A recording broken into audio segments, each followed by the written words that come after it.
കാർഷിക മേഖലയിൽ യന്ത്രവൽക്കരണം വന്നതോടെ കന്നുകാലികളെ ഉപയോഗിച്ചുള്ള നിലമുഴൽ വയലുകളിലെ ഒരു അപൂർവ കാഴ്ചയായി മാറിയിരിക്കുകയാണ്. എന്നാൽ ഇപ്പോഴും പരമ്പരാഗതമായ രീതിയിൽ കന്നുകളെ ഉപയോഗിച്ച് നിലം ഉഴുതുമറിക്കുന്ന കർഷകരുണ്ട് അങ്ങ് വയനാട്ടിൽ. സുൽത്താൻ ബത്തേരി മൂലങ്കാവിലെ ഒരു കൂട്ടം കർഷകർ കന്നുപൂട്ടിയാണ് ഇപ്പോഴും നിലമൊരുക്കുന്നത്.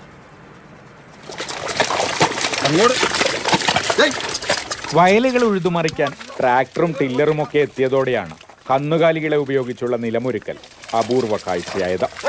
എന്നാൽ വയനാട്ടിലെ ചില മേഖലകളിൽ പരമ്പരാഗത കർഷകർ ഇപ്പോഴും കാളകളെയും പോത്തുകളെയും നിലമുഴാൻ ഉപയോഗിക്കുന്നുണ്ട്. സുൽത്താൻ ബത്തേരി മൂലങ്കാവിൽ ഒരു സംഘം കർഷകർ ഇത്തവണയും പോത്തുകളെ ഉപയോഗിച്ച ഏരുപൂട്ടിയാണ് നെൽകൃഷിക്ക് പാടമൊരുക്കിയത്. സുഹൃത്തുക്കളായ ബെന്നിയും ഉസ്മാനും ആലിയും മുനീറും ചേർന്നാണ് വയൽ ഉഴുതുമറിച്ച ഞാറ് നട്ടത്. വണ്ടിക്കാണെങ്കിൽ 3000-4000 ഉറുപ്പോളം ഒരു ഏക്കർ പൂട്ടുമ്പോഴേക്കും വരും. അതിൻ്റെ ചിലവ് കാര്യങ്ങളൊക്കെ വരുമ്പോൾ അത് ബുദ്ധിമുട്ടാണ്. അപ്പോൾ അത് വരച്ച ചിലവാണ്. അപ്പോൾ അതുകൊണ്ട് പോത്ത് മേടിക്കും, ഞങ്ങൾ പൂട്ടും കൊടുക്കും. 9 ഏക്കറുണ്ട്. പഴയരിയുണ്ട്, മൂലങ്കാവിൽ അവിടെ അടുത്തുണ്ട്, നമ്മുടെ വീടിൻ്റെ താഴെയുണ്ട്, അത് ആ വയലുണ്ട്. കുറേ ചെയ്ത് പിന്നെ കന്നാലി ഇങ്ങനെ ക്ഷീണിക്കുന്ന വെച്ച് നിർത്തി വെക്കും. പിന്നെ ഇങ്ങനെ കന്നാലിക്ക് ക്ഷീണം മാറുമ്പോൾ തുടങ്ങും. കന്നുപൂട്ടി നിലമൊരുക്കുമ്പോൾ മണ്ണിരയടക്കമുള്ള ചെറുജീവികൾ സംരക്ഷിക്കപ്പെടുമെന്ന് ഈ കർഷകർ പറയുന്നു. പാട്ടത്തിനെടുത്തതുൾപ്പെടെ 9 ഏക്കറോളം വയലിൽ ഇവർ കന്നുപൂട്ടി കൃഷി ഇറക്കുന്നുണ്ട്. വിളവെടുപ്പ് കാലമാകുമ്പോൾ നെല്ല് കൊയ്യുന്നതും മെതിക്കുന്നതും പരമ്പരാഗത രീതിയിൽ തന്നെയാണ്. മാതൃഭൂമി ന്യൂസ്, വയനാട്.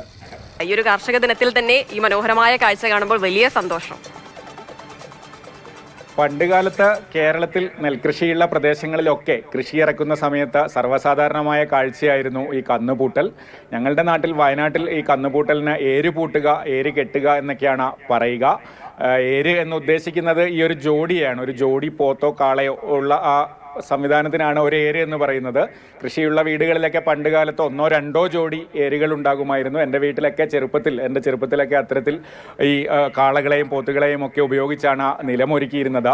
പിന്നീട് യന്ത്രവൽക്കരണം വന്നു, തൊഴിലാളികളെ കിട്ടാനില്ലാതായി. അപ്പോൾ കർഷകർ ട്രാക്ടറിലേക്കും ടില്ലറിലേക്കും ഒക്കെ മാറി. പക്ഷേ ഇപ്പോഴും ചേകാടി പോലെയുള്ള പരമ്പരാഗത കാർഷിക ഗ്രാമങ്ങളിൽ, ആദിവാസി മേഖലകളിലൊക്കെ ഇപ്പോഴും ഇത്തരത്തിൽ പോത്തുകളെ ഉപയോഗിച്ചൊക്കെ നിലമുഴുന്നുണ്ട്.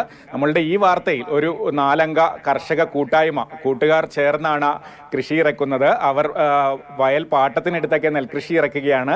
അപ്പോൾ ഈ യന്ത്രങ്ങൾ കിട്ടാനുള്ള ബുദ്ധിമുട്ട്, അതുപോലെ ചെലവൊക്കെ കൊണ്ടാണ് അവർ ഇത്തരത്തിൽ പോത്തുകളെ ഉപയോഗിച്ച് നിലമുഴുന്നത് എന്ന് പറയുന്നു. എന്തായാലും കർഷകരുടെ ആ കാഴ്ച കാണുമ്പോൾ നല്ല രസമുണ്ടത് കാണാൻ. അതോടൊപ്പം തന്നെ ഈ കാർഷിക ദിനത്തിലാണ് എന്നുള്ളത് കൂടിയാകുമ്പോൾ അതിന്റെ മനോഹാരിത കൂടുകയാണ്.